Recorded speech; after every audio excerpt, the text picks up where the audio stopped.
नमस्कार दोस्तों, ये चैप्टर 7 है 6 क्लास का फेयर प्ले पार्ट 1। आज हम इसको पढ़ लेते हैं और शुरू करते हैं। Before you read, has your best friend ever done something you thought was wrong? What did you do then? Did you keep quiet or did you tell your friend what you thought? Read this story about two friends who had to decide what was more important, friendship or enmity, or sense of what is right and what is wrong. तो ये decisions making के ऊपर story है। तो ये दो दोस्तों की कहानी है जो कि ट्रू फ्रेंड्स हैं। अब आपका कोई ट्रू फ्रेंड होगा, अगर उसने आपके साथ बदतमीज़ी करी या फिर आपकी पेंसिल या फिर कुछ भी चुराया, तो आपने उस टाइम उसके साथ क्या किया है उसके साथ, या फिर उसने आपके साथ गलत किया तो आपने उस टाइम क्या एक्शन लिया? आपने उसके टीचर से शिकायत करी या फिर आपने उसको माफ़ किया, या फिर आपने उसको एक्सप्लेन किया है कि क्या गलत है क्या सही है। तो यही एक दो दोस्तों की कहानी है। आज इसको पढ़ते हैं शुरू से। फेयर प्ले पार्ट 1 है। Jumman Sheikh and Algu Chaudhary were good friends. जो जुम्मन है और एक अलगू चौधरी के दोस्त है, इनके ऊपर ये कहानी बेस्ड है, नाम याद रखना। So strong was their bond of friendship that when either of them went away from the village, the other looked after his family. Both were greatly respected in the village. Jumman Sheikh और अलगू चौधरी देखो दो दोस्त है, बढ़िया दोस्त है, अच्छे दोस्त है, बढ़िया फ्रेंडशिप है, ट्रू फ्रेंडशिप है, सच्ची दोस्ती है। तो दोनों में बहुत अच्छा रिश्ता भी है और अच्छी दोस्ती का बहुत अच्छा रिश्ता भी है, जाना माना रिश्ता है। कभी भी कोई अपने गांव से बाहर जाएगा तो एक उसके घर की देखभाल रखेगा, तो दूसरा अगर उसमें से कोई जाएगा तो दूसरा उसके घर की देखभाल रखेगा। ऐसे मतलब लुक आफ्टर, मतलब देखते रहना, ये रखेगा ऐसे। तो उन दोनों की इज्जत भी बहुत है उस गांव में। अगर वो ऐसा इसमें बताया गया तो दोनों को बहुत इज्जत भी दी जाती है। दोनों बड़े ट्रू फ्रेंड्स है ना, इसलिए। तो सेकंड पैराग्राफ है। Jumman had an old aunt who had some property. This she transfer to him on the understanding that she would stay with him and he would look after her. The arrangement worked well for a couple of years. Then the situation changed. Jumman and his family were tired of the old lady relative.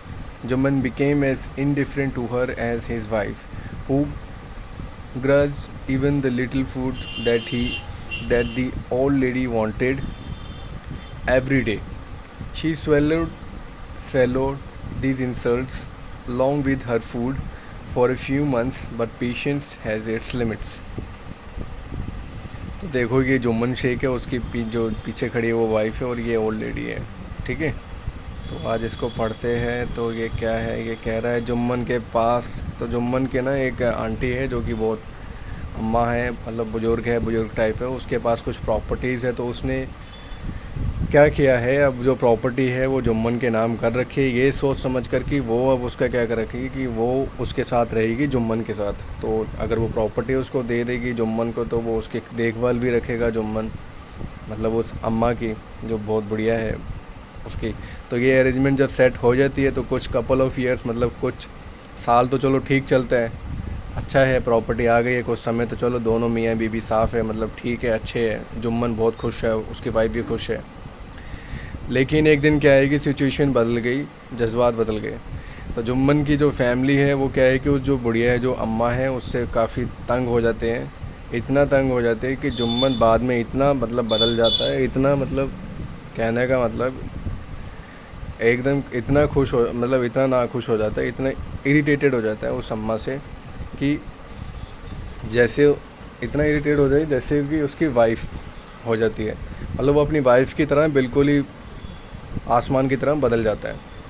तो एक दिन क्या होता है, जब वो उसको खाना दे रहे होते हैं, तो वो खाना जब भी उसको दे रहे होते हैं ना, तो खाना भी क्या होता है कि उसको जो भी उसको खाना देता है, तो वो grudge even the little food, जो भी उसको थोड़ा सा खाना भी दे रहा है ना, तो वो जो अम्मा है ना, दी ओल्ड लेडी, जो बुजुर्ग है, जो वो क्या जो खाना थोड़ा सी भी जो दे रहे हो उसे, वो भी मतलब ग्रेज, मतलब अब यहाँ पर दे रखा है ग्रेज गेव अनविलिंगली, मतलब ऊपरी मन से देना, इच्छा के अनुसार नहीं देना, मतलब किसी मंशा के रूप में, मतलब कोई लेन देन के, मतलब लालच के रूप में, मतलब यही कि इच्छा नहीं है, ऊपरी मन से खाना खिलाना, ये सब बोझ के रूप में खाना खिलाना, ये सब।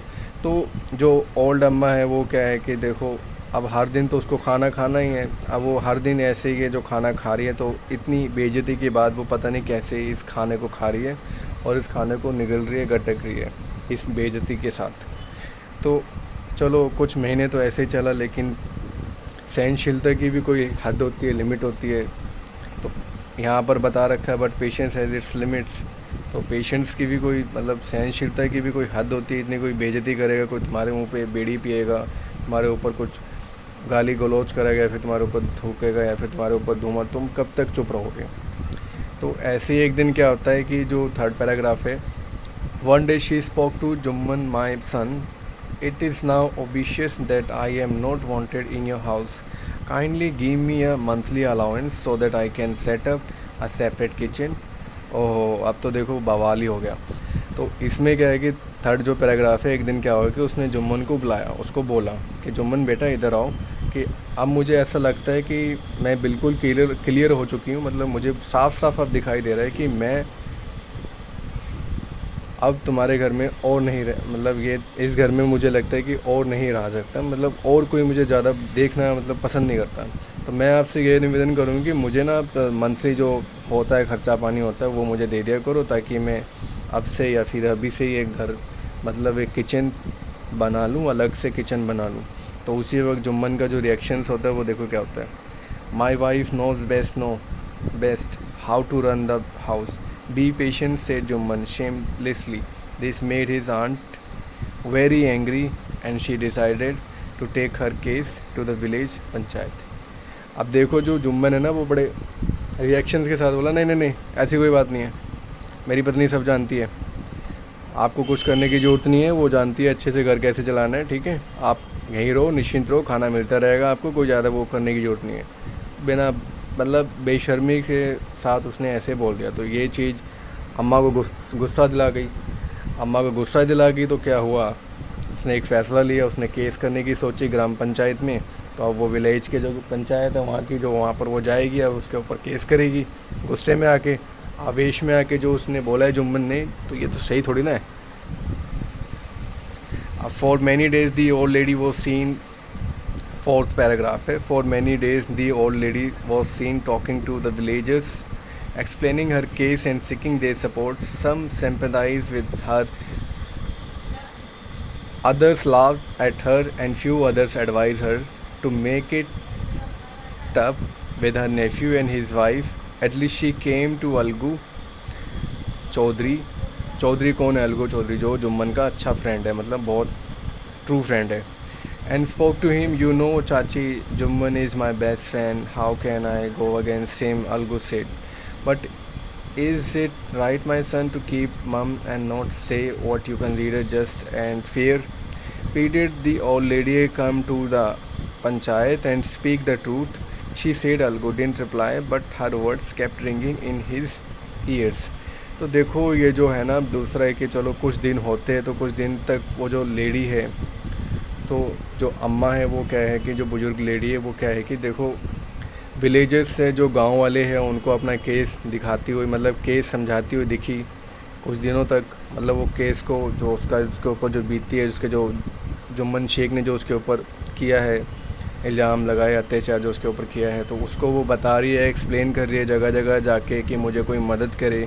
तो गांव में हर जगह, हर किसी मकान घर में जाके धूप में वो बोल रही है, धूप में जाके सबको बता रही है कई दिनों से कि मेरी मदद करो, मेरे साथ ऐसा हो। किसी ने तो चलो उसके ऊपर दया दिखाई, सिंपैथाइज़ किया, दया दिखाई, तो किसी ने तो चलो कोई अंदर ही अंदर हंसा भी उसके ऊपर, और काफ़ी जने हंसे भी। किसी ने तो ये तक एडवाइस कर दी कि ये तक सलाह दे दी कि कोई बात नहीं, ये तो हर घर की कहानी है, आप ऐसा करो, सुलह कर लो उसके साथ, आप उसका जो भतीजा है उसके साथ आप सुलह कर लो, ऐसे कोई करने की ज़रूरत नहीं है, उसकी वाइफ और तुम के साथ ऐसे रह लो अम्मा, ये तो चलता रहता है, कोई बात नहीं, आप उसके साथ रह लो। मतलब यही कि लड़ाई झगड़ा करने बंद करो, अब उसके साथ रह लो। अब इतनी उम्र हो गई, अब क्या करोगी, आपको पंचायत में जाके क्या कर लोगी। तो जब लास्ट में जब उसके पास कुछ नहीं हुआ, तो अंत में वो कहाँ गई, अलगू चौधरी के पास। जब वो अलगू चौधरी के पास गई तो उसको वो बोला, उसने बताया। अब अलगू चौधरी ने भी क्या बोला, आप जानते हो चाची जो भी अम्मा है उसको बोला, चाची आप जानते हो कि देखो आज मैं जब जुम्मन तो मेरा देखो कितना बढ़िया दोस्त है, बेस्ट फ्रेंड है, अब मैं उसके ख़िलाफ़ कैसे जा सकता हूँ। अलगू ने ये बात बोली। तो जब ये बात बोली तो अम्मा ने भी एक बात और बोली कि देखो बेटा, जो तुम कंसीडर कर रहे हो, जो तुम दिखा रहे हो, जो तुम विचार दिखा रहे हो, वो ज़रूरी थोड़ी ना कि वो गलत, मतलब सच ही हो, गलत भी हो सकते हैं। अब ये जो हो रहा है मेरे साथ, अब ये गलत थोड़ी ना है, ये तो सच है ना, इसके ऊपर क्यों को सवाल उठ रहे इतने। तो इतना फिर उसको लगा, कुछ एहसास हुआ कि हाँ, कि जो सच है, अब सच के विपरीत जाकर तुम्हें फिर भी चुप रहना पड़ रहा है, ठीक है।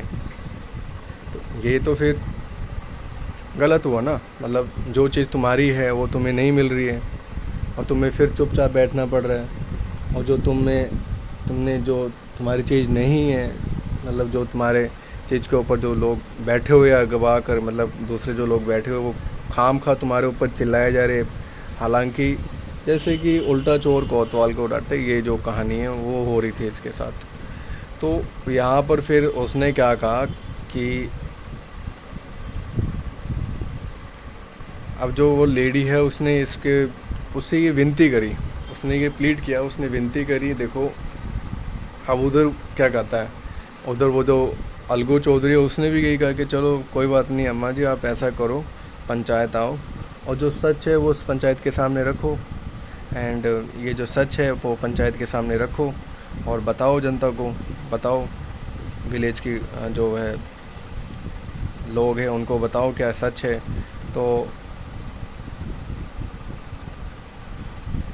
उसने, जो अम्मा है ना, उसने प्लीड मतलब पता है किसके सामने किया, मतलब अलगू चौधरी है उसके सामने की विनती रखी कि आप भी एक बार आओ, थोड़ा वकालत में आओ, मुझे इंसाफ चाहिए। तो उसने भी यही बोला कि आओ पंचायत में। तो उसने, अम्मा ने ये सब बातें बोली तो कि पंचायत में आने के लिए बोला, कि सच बताने के लिए बोला, तो अलगू ने कुछ रिप्लाई तो दिए नहीं, लेकिन जो शब्द थे अम्मा जी के वो तो उसके कानों में बिल्कुल गूंज रहे थे अभी भी, और वो बार बार उसको परेशान कर रहे थे। तो ये पार्ट 1 है, हम इसका पार्ट 2 बच्चों बाद में करेंगे, ठीक है। एंड धीरे धीरे ये क्लोज़ कर लेंगे। Take care guys.